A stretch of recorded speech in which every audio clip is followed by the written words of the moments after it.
Hi friends, welcome to our channel. ఈరోజు హిందీ సాహిత్యంలో ఒక ముఖ్యమైన కవి గురించి తెలుసుకుందాం. అతనే కబీర్ దాస్.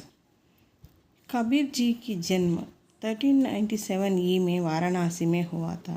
అంటే కబీర్ దాస్ యొక్క జన్మ 1397లో వారణాసిలో జరిగిందనమాట. కబీర్ దాస్కి మృత్యు 1517 ఈ మే మగహర్ మే హుయి. ఆయన యొక్క మరణం వచ్చి 1517లో మగహర్లో జరిగిందన్నమాట. కబీర్ దాస్ జీకి నిర్గుణ శాఖకే జ్ఞానాశ్రయి శాఖకే ప్రముఖ కవి హై. ఆయన భక్తి కాలాన్ని రెండుగా విభజించుకుంటే నిర్గుణ శాఖ, సద్గుణ శాఖ. దీంట్లో నిర్గుణ శాఖ యొక్క జ్ఞానాశ్రయి శాఖ యొక్క ప్రముఖ కవిగా చెప్పుకోవచ్చు అనమాట.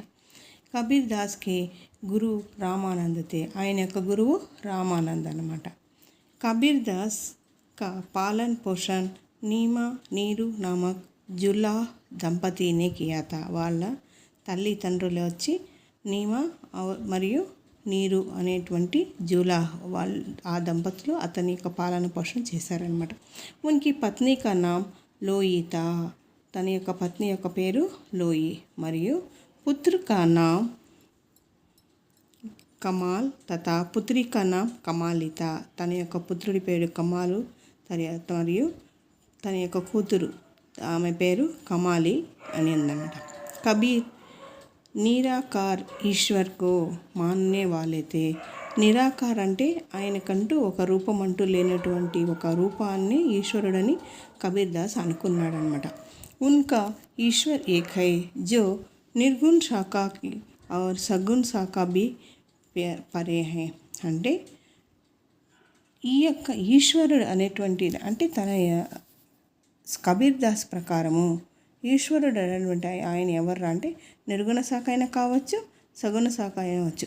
తనకంటూ తన మదిలో ఏమనుకుంటే అదే అనమాట. అంటే తనకంటూ ఒక రూపం అంటూ లేదు అని అనుకున్నాడనమాట. వా నిర్వికార్ హై అరూప హై. అంటే ఆయనకు రూపం అంటూ ఉండదు. ఇస్ నిరాకార బ్రహ్మకి ఉపాసన యోగ్ భక్తి సే కీ జా సక్తి హై. అంటే ఈ యొక్క నిరాకారమైనటువంటి ఈశ్వరుణ్ణి మనము ఉపాసన ద్వారా మాత్రమే చేరుకోగలము. కబీర్ దాస్ को हिंदी भक्ति आंदोलन के प्रचार प्रसार श्रेय दिया जाता है. ఈ యొక్క హిందీ భక్తి ప్రకారము ప్రచార ప్రసార శ్రేయ అనేటువంటిది కబీర్ దాస్కి ఇవ్వగలం అన్నమాట. कबीर दास को ज्ञान मार्ग को कहा गया है क्योंकि ईश्वर को प्राप्त करने के लिए उन्होंने ज्ञान को आधार रूप चुना है. అంటే ఈశ్వరుని మనము ప్రార్థించడానికి ఆయన తీసుకున్న మార్గం ఏదిరా అంటే జ్ఞాన మార్గం అన్నమాట. సంతో ఆయి జ్ఞానంకి అందిరే. అంటే ఇక్కడ కబీర్కు సంత్ భీ కహా గయా హై. అంటే ఇతన్ని సంత్ అంటారు. ఎందుకురా అంటే क्योंकि उन्होंने संत रूपी ईश्वर का साक्षात्कार कर लिया था. అంటే సత్ అంటే మంచి అనమాట. ఈ యొక్క ఈశ్వరుణ్ణి మంచి రూపంగా తను అంటే రూపం లేకపోయినా తన మనసులో అలా అనుకున్నాడు కాబట్టి. యా ఉన్కా ఆచరణ సత్యనిష్ఠత.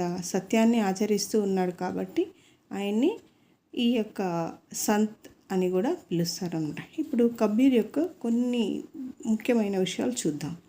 కబీర్ దాస్కే రచన సంగ్రహ కన్నా బీజక్ హై. ఆయన రాసిన రచనలన్నీ సంగ్రహం చేసుకునే దాని పేరు ఒక బీజక్ అని చెప్తారనమాట. బీజక్ కా సంగ్రహ కబీర్ దాస్కే శిష్యు ధర్మదాస్నే కియా.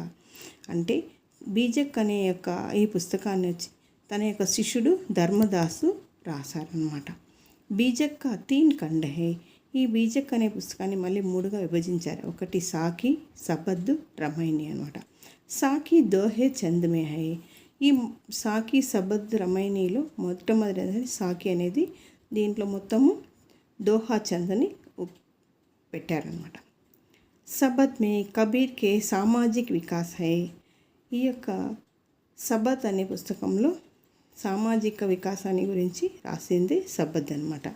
సబద్ మే కబీర్ కి గే పద్ హై और इसकी భాషా బ్రజ్ హై. సబద్ అనే పుస్తకం వచ్చి బ్రజ్ భాషలో రచించారనమాట. రమైని మే కబీర్ కే ఆధ్యాత్మిక విచార్ హై. తర్వాత అది రమైనీలో అంటే ఆధ్యాత్మిక విచారం, అంటే దేవుణ్ణి ప్రార్థించే మొత్తం ఆధ్యాత్మిక మొత్తం మనకొచ్చి ఈ యొక్క రమైనీలో ఉంటుంది. కబీర్ की भाषा को सदुक्कड़ी भाषा कहा गया है, इसे పంచమేల్ కిచడి भी कहा गया है.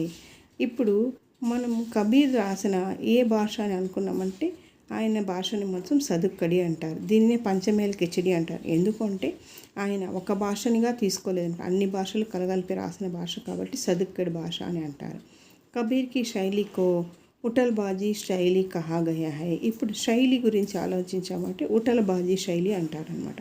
కబీర్కి కవిత శాస్త్ర జ్ఞాన్కే బదలే అనుభవకో జ్యాదా ప్రామాణిక్ మాన్తే హై.